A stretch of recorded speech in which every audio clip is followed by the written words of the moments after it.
Hello दोस्तों, मैं doctor विजय अरोड़ा के जेएमबी लखनऊ से। दोस्तों, आज हम बात करेंगे महिलाओं के ब्रेस्ट में जो सबसे ज़्यादा कॉमन गांठ होती है उसकी, जिसको हम फाइब्रोएडिनोमा के नाम से जानते हैं। जैसा कि यह फाइब्रोएडिनोमा काफ़ी ज़्यादा यंग एज में होता है, तो इसलिए पेशेंट के साथ साथ जो फैमिली मेंबर्स भी होते हैं इसको लेकर काफ़ी घबरा से जाते हैं और तरह तरह के मन में उनके विचार उठते हैं। तो उन्हीं जो भी क्वेश्चन आपके मन में उठते हैं उसका ही आंसर मैं अभी इस वीडियो में आपको देने वाला हूं। तो मैं आशा करता हूं कि इसको आप ज़रूर से सुने और सारी चीज़ों को एकदम दिमाग में बैठाकर याद रख लें। दोस्तों, अगर हम इसके एज ग्रुप की बात करें कि फाइब्रोएडिनोमा का जो मोस्ट कॉमन एज ग्रुप है वो क्या होता है, तो ये है 15 से लेकर 30 सालों के भीतर।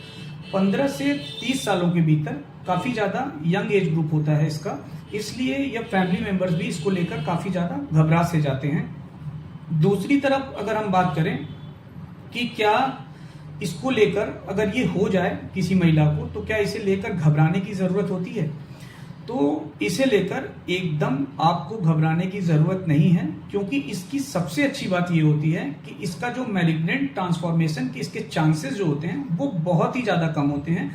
जैसा कि हम ये कह सकते हैं कि less than 2% of the cases में ऐसा देखा जाता है कि यह मैलिग्नेंट ट्रांसफॉर्मेशन इसका होता है। तो दोस्तों, इसमें एकदम से पहली बात तो घबराने की ज़रूरत नहीं होती है। अगर हम बात करें इसमें दर्द होने की, क्या इसमें दर्द होता है? दोस्तों, मैक्सिमम केसेस में ऐसा देखा जाता है कि दर्द इसमें नहीं पाया जाता, यह पेनलेस कंडीशन होती है। अगर हम दर्द की बात करें तो कुछ महिलाएं कुछ केसेस में ऐसा कंप्लेन करती हैं कि बिफोर द पीरियड, मतलब महावारी के कुछ दिन पहले उन्हें दर्द महसूस होता भी है। अगर इसके इन्वेस्टिगेशन की बात करें कि कैसे इसका पता लगाया जाता है, तो सबसे पहला उसमें क्लिनिकल एग्जामिनेशन जो कि डॉक्टर साहब द्वारा किया जाता है। दूसरा, अल्ट्रासोनोग्राफी ब्रेस्ट की कराई जाती है फाइब्रोएडिनोमा का पता लगाने के लिए। फाइब्रोएडिनोमा अल्ट्रासाउंड पे मैक्सिमम केसेस में क्लियर कट दिख जाता है। तो ये लगता है कि क्या हमें आगे, जैसा कि मन में सवाल आता है कि क्या हमें टुकड़े की जांच करानी पड़ सकती है इसको कंफर्म करने के लिए, या कोई सुई की जांच करानी पड़ सकती है। तो मैं ये बताना चाहता हूं कि सारे केसेस में ज़रूरत नहीं होती कि आपको निडल की जांच या सुई की जांच करानी पड़ेगी, क्योंकि तभी निडल की जांच करानी पड़ती है जब सोनोग्राफी पे फाइब्रोएडिनोमा का कुछ ऑल्टर्ड टेक्सचर दिखता है या कुछ बदलाव सा दिखता है या कोई भी डाउटफुल कंडीशन अगर होती है, तब आपको निडल की जांच करानी पड़ सकती है। जैसा कि मैंने बोला, पड़ सकती है, करानी नहीं पड़ती है। और अगर हम बात करें कि क्या कोई ऐसी दवा बनी हुई है जो फाइब्रोएडिनोमा को डिसॉल्व कर दे ब्रेस्ट में या उसको पूरी तरह से खत्म कर दे, तो इसका जवाब है नहीं, कोई भी ऐसी दवा नहीं बनी जिसका को दे दिया जाए जिसको पेशेंट को, तो वो ब्रेस्ट फाइब्रोएडिनोमा को डिसॉल्व कर दे। तो ये देखा जाता है कि 50% केसेस में फाइब्रोएडिनोमा की ग्रोथ होती ही होती है, वो समय के साथ अपनी साइज को बढ़ाता है। अगर हम बात करें कि अगर मेडिसिन नहीं बनी है तो क्या फिर इसका इलाज तो सर्जरी है? जी हाँ, इसका इलाज सर्जरी है, लेकिन फिर ये लगता है कि क्या मेरी साइज इतनी है या मेरी साइज उतनी है, तो क्या मुझे सर्जरी की तरफ जाना पड़ सकता है? तो इसका जो डेफिनेट ट्रीटमेंट होता है, सही उपचार जो है, इसका सर्जरी है। लेकिन सारे केसेस में सर्जरी भी कराना मैंडेटरी नहीं होता है। कुछ इंडिकेशन होते हैं इसके, अगर उस इंडिकेशन में जो भी महिलाएं फाइब्रोएडिनोमा को लेकर आती हैं तभी उन्हें सर्जरी कराना मैंडेटरी होता है। जैसा कि इंडिकेशन की अगर हम बात करें कि क्या ऐसे इंडिकेशन है कि जिसमें सर्जरी कराना आपको पड़ सकता है।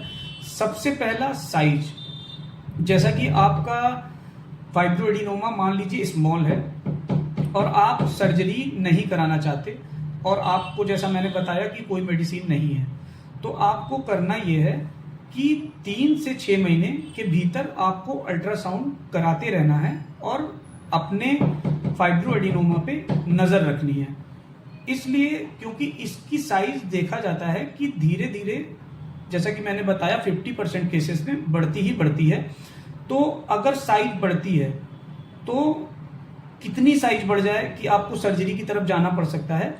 अगर फाइब्रोएडिनोमा आपकी प्रेजेंट साइज जैसा है उससे अगर 3 से 6 महीने के बाद आपने अल्ट्रासोनोग्राफी करा ली, तो इसका साइज अगर डबल कर जाता है या उससे भी ज्यादा हो जाता है तो ये सर्जरी के इंडिकेशन में आ जाता है।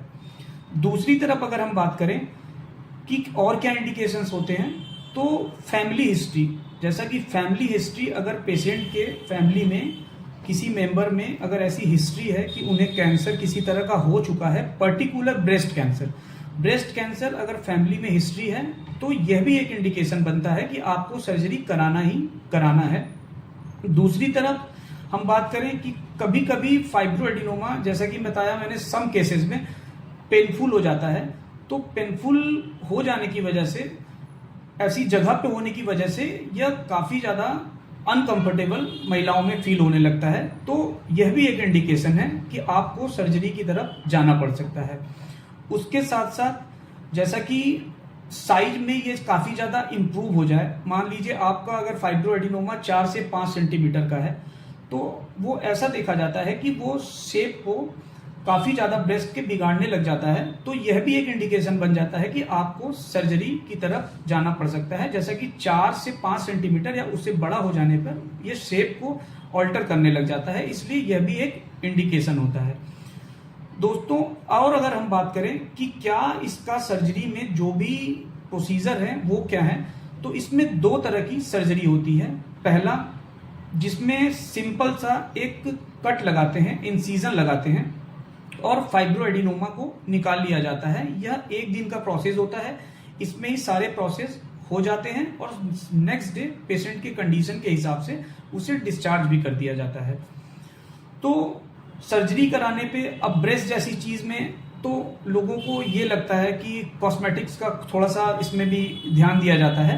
तो मैं आपको इसको क्लियर कर देता हूं कि आपको इसे लेकर जरा सा भी घबराने की जरूरत नहीं है, क्योंकि सर्जरी में जो भी इंसिजन दिया जाता है वह, उसमें जो स्टिच लगाए जाते हैं वो सेल्फ डिसॉल्विंग होते हैं।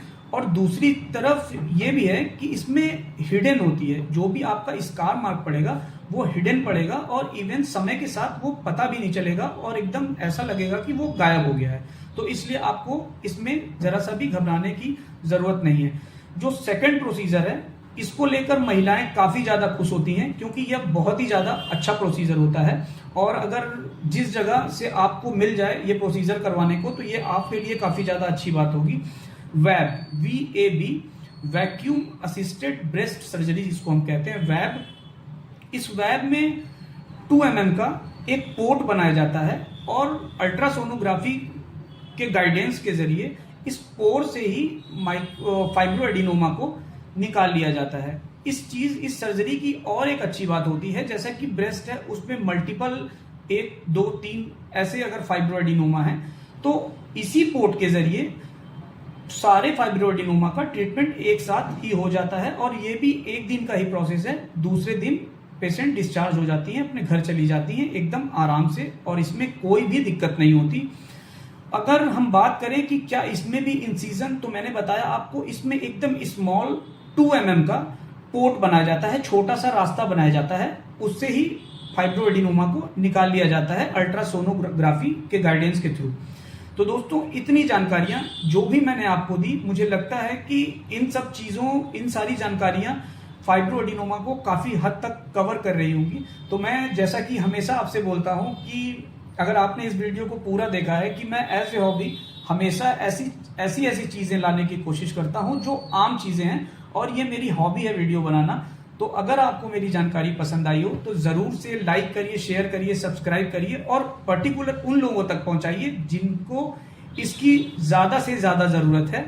Thank you so much.